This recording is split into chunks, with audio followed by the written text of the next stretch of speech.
Hello friends, நான் அஸ்வின் பாபு. இன்னைக்கு என்ன பார்க்க போறோம்னு பார்த்தீங்கன்னா ஷேர் மார்க்கெட்டை பற்றி பார்க்க போகிறோம். ஓகேங்களா? ஷேர் மார்க்கெட்னா நிறைய பேருக்கு நல்லாவே நாலேஜ் இருக்கும், சில பேருக்கு என்னன்னு தெரியாது. தெரியாதவங்களுக்கு ரொம்ப யூஸ்ஃபுல்லாக இருக்கும். தெரிஞ்சுக்கணும்னு ஆசைப்படுறாங்க, இந்த வீடியோவில் கண்டினியூஸாக பாருங்கள். ஓகேங்களா? ஷேர் மார்க்கெட்னா ஃபஸ்ட்டு தமிழ் என்னன்னு பாருங்கள். பங்கு சந்தைன்னு சொல்லுவாங்க. ஓகேங்களா?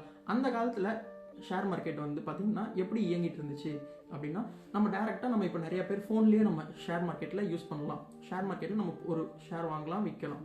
அந்த காலத்தில் வந்து பார்த்தீங்கன்னா மோஸ்ட்லி ஒரு 90s 80s அந்த மாதிரி டைமில் வந்து பார்த்தீங்கன்னா ஏஜென்சிஸ் இருப்பாங்க, ஸ்டாக் புரோக்கர்ஸ்னு இருப்பாங்க. அவங்கள்ட்ட போய் பணத்தை கொடுக்கணும், எனக்கு இதில் இவ்வளோ ஷேர் வேணும், அதில் அவ்வளோ ஷேர் வேணும் அப்படின்னு சொல்லியிருப்பாங்க. அதுதான் வந்து பழைய மார்க்கெட். இப்போ வந்து பார்த்தீங்கன்னா ஆன்லைனில் எல்லாருமே பண்ணலாம். இந்த மாதிரி ஒரு நல்ல ஒரு ஃபெசிலிட்டிஸ் இருக்குது. ஓகேங்களா? ஓகே, ஃபஸ்ட்டு ஷேர் மார்க்கெட் எப்படி ரன் ஆகுது, ஷேர் மார்க்கெட்னா எதுக்கு, அதில் என்னென்ன இருக்குது பார்த்தீங்கன்னா நிறைய இது இருக்குது. பிஎஸ்சி இருக்குது, என்எஸ்சி இருக்குது. பிஎஸ்சி வந்து old share market type, NSC வந்து புதுசாக வந்தது. புதுசானா ஒரு 1992 அந்த மாதிரி டைமில் வந்தது. ஓகேங்களா?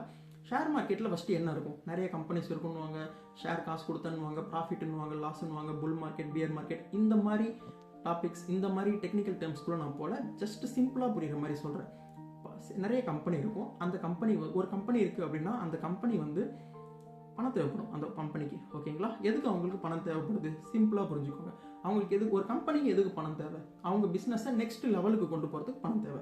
நெக்ஸ்ட் லெவல் கொண்டு போகணும், ஒரு ஃபேக்ட்ரி வாங்கணும், ஒரு ஃபேக்ட்ரியை கட்டணும், ஒரு இண்டஸ்ட்ரியை கட்டணும், ஒரு பில்டிங்கை ரைஸ் பண்ணணும், ஒரு லேண்ட் அக்யூசிஷன் பண்ணணும் அப்படின்னா அவங்களுக்கு ஒரு பணம் தேவைப்படும். அந்த பணத்தை யார்கிட்ட வாங்கணும், மக்கள்கிட்ட இருந்து வாங்குவாங்க. ஓகேங்களா? மக்கள்கிட்ட இருந்து வாங்கி அவங்க அந்த பிஸ்னஸை ரன் பண்ணுவாங்க, அதில் ஒரு ப்ராஃபிட்டை ஜென்ரேட் பண்ணுவாங்க. அந்த ப்ராஃபிட்டை வச்சு மக்கள்கிட்ட திரும்பி காசு கொடுப்பாங்க. 100 ரூபாய்க்கு ஒரு ஷேர், 100 ரூபாய்க்கு மக்கள்கிட்ட இருந்து வாங்குறாங்கன்னா திரும்பி 100 ரூபா கொடுக்க மாட்டாங்க, 110 ரூபாவா கொடுப்பாங்க, 120 ரூபாவா கொடுப்பாங்க. சில டைம் அந்த கம்பெனி நல்லா பர்ஃபார்ம் பண்ணலை, ஒழுங்காக வந்து அவங்க கம்பெனியை ரன் பண்ணலை அப்படின்னா அந்த கம்பெனி லாஸ் ஆகவும் செய்வாங்க. அவங்க அப்போது திரும்பி கொடுக்கும்போது அவங்களுக்கு காசு வந்து பார்த்திங்கன்னா 100 ரூபான்னு வாங்கினாங்கன்னா 90 ரூபா, 80 ரூபா, இந்த மாதிரியும் போகிறதுக்கு எவ்வளவோ வாய்ப்பு இருக்குது. லாஸ்னோடனே ரொம்ப பயந்துடாதீங்க. இது வந்து ஜென்ரலாக நான் சொல்கிறேன் உங்கள்கிட்ட. ஓகேங்களா? இப்படி தான் ஷேர் மார்க்கெட்டுன்றது ஒன்று ரன் ஆகிட்டு இருக்கு. இதுக்குள்ளே தான் நிறைய பேர் பண்ணிக்கிட்டு இருக்காங்க. ஷேர் மார்க்கெட்னா ஒரு ஃபேக்கானது கிடையாது, பணத்தை போட்டு ஏமாறுறது கிடையாது. இது எல்லாமே நிறைய பேருக்கு, நம்மளோட தமிழ் மக்களுக்கு தமிழ்நாட்டில் பெருசான நாலேஜ் நிறைய பேருக்கு இன்னமும் வரலன்னு தான் சொல்லணும். இப்போ சொன்னால் கூட ஐயோ அதுக்கா வேணான்னு சொல்லி நம்மளே பயமுறுத்துவாங்க. நம்ம அப்பா அம்மா கிட்ட போய் நீங்கள் சொல்லி பாருங்களேன், அங்கெல்லாம் போய் காசு போட்டு ஏமாந்துடாத. ஏன்னா அவங்களுக்கு ஒரு நாலேஜ் இல்லை. அவங்களுக்கு இல்லாததுனால நிறைய அப்பா அம்மாவுக்கு தெரியும். நான் அப்பா அம்மான்னு ஜஸ்ட் ஜென்ரலாக நம்மளோட அப்பா அம்மா வச்சு சொல்கிறேன். ஓகேங்களா? நமக்கு ஒரு விஷயம் தெரியலன்றதுக்காக அந்த விஷயம் பொய்யா இருக்கணும்னு அவசியம் கிடையாது. ஒரு விஷயம் ஒருத்தவங்க சொல்கிறாங்கன்னா அது உண்மையான நீங்கள் ரிசர்ச் பண்ணி பாருங்கள். அதுக்கப்புறம் அந்த விஷயம் உண்மையாக பொய்யான்னு நீங்கள் டிசைட் பண்ணுங்கள்.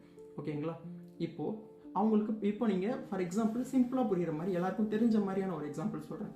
டிசிஎஸ் சார், இப்போ நான் வந்து டிசிஎஸ் சொல்கிறேன் அப்படின்னா அந்த ஷேரை நான் வந்து வாங்க சொல்கிறேன்னு அர்த்தம் கிடையாது. நல்லா தெரிஞ்சுக்கோங்க. இது வந்து செபி ரிஜிஸ்டர் பண்ணவங்க மட்டும்தான் இந்த ஷேரை வந்து அதை வாங்கி இதை வாங்க சொல்ல முடியும். நான் உங்களுக்கு எல்லாருக்கும் புரியணும், ஈஸியாக தெரியணும் அப்படின்ற ஒரே காரணத்துக்காக டிசிஎஸ் ஷேரை சொல்கிறேன் நான். ஓகேங்களா? செபின்னு சொன்னேன் பார்த்தீங்களா? அப்போ செபினா என்ன? செபி வந்து பார்த்தீங்கன்னா கவர்மெண்ட்டால் அப்ரூவ் பண்ண ஒரு ஆர்கனைசேஷன். ஓகேங்களா?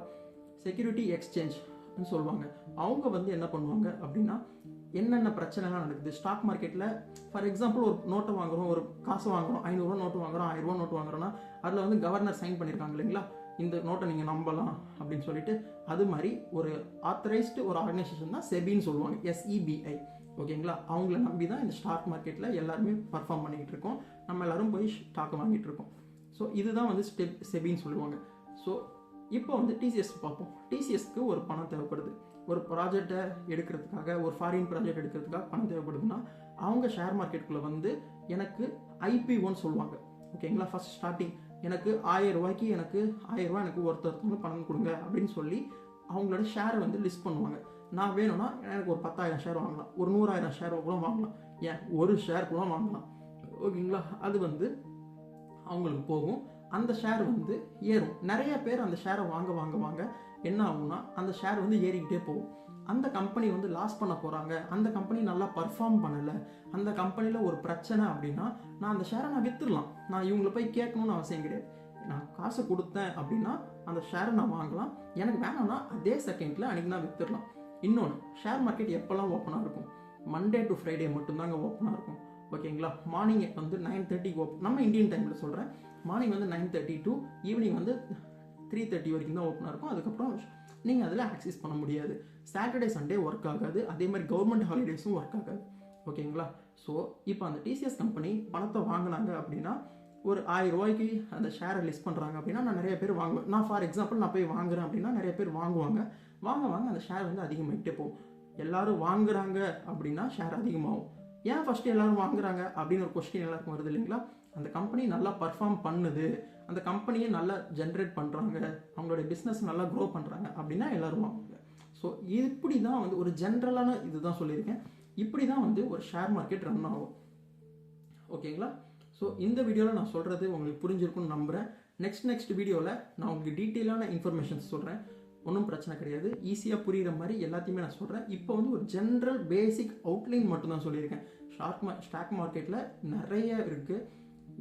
எஸ்ஐபி இருக்குது, மியூச்சுவல் ஃபண்ட்ஸ் இருக்குது, மியூச்சுவல் ஃபண்ட்ஸ் எப்படி ரன் ஆகுதுன்னு இருக்குது. மியூச்சுவல் ஃபண்ட்ஸ்லேயே 2-3 வெரைட்டிஸ் இருக்குது. So large gap, mid gap, small gap, இது மாதிரி எலக்சி ஃபண்டு, ஸோ பாண்ட்ஸு, இது மாதிரி நிறையா இருக்குது. இது எல்லாத்தையும் போட்டு கன்ஃபியூஸ் பண்ணிக்க வேணாம். சிம்பிளான இது ஒரு அவுட்லைன் மட்டும் தான் சொல்லியிருக்கேன். ஸ்டாக் மார்க்கெட்டில் ஒரு ஜஸ்ட் அவுட்லைன், எப்படி வந்து ஸ்டாக் மார்க்கெட் ரன் ஆகுது, ஸ்டாக் மார்க்கெட்னா என்ன, அதை மட்டும் தான் சொல்லியிருக்கேன். போக போக உங்களுக்கு எல்லாத்துக்குமே க்ளீன் அண்ட் டீட்டெயிலாக எக்ஸ்பிளைன் பண்ணுறேன். இந்த வீடியோவில் உங்களுக்கு பிடிச்சதை நீங்கள் கமெண்ட் பண்ணுங்கள். தேங்க்யூ.